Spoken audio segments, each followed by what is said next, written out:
আপনি কি জানেন ঈদুল ফিতরের কিছু গুরুত্বপূর্ণ সুন্নত কাজ রয়েছে? আসুন তা জেনে নেই। নাম্বার ১, অতি সকালে ঘুম থেকে ওঠা এবং জামায়াতের সাথে ফজরের সালাত আদায় করা। নাম্বার ২, তাড়াতাড়ি মেসওয়াক ও উজু গোসল করা।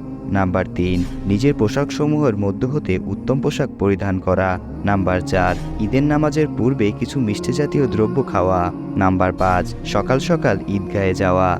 নাম্বার ৬, ঈদগাহে হেঁটে হেঁটে যাওয়া এবং এক রাস্তা দিয়ে যাওয়া আর অন্য রাস্তা দিয়ে ফিরে আসা। নাম্বার ৭, সম্ভব হলে ঈদগাহে নামাজ আদায় করা, আর তা না হলে উজোরবশত এলাকার মসজিদে আদায় করা যাবে। নাম্বার ৮, আল্লাহু আকবার আল্লাহু আকবার, লা ইলাহা ইল্লাল্লাহু আল্লাহু আকবার ওয়ালিল্লাহিল হামদ। এই তাকবীর আস্তে আস্তে পড়তে পড়তে ঈদগাহে যাওয়া।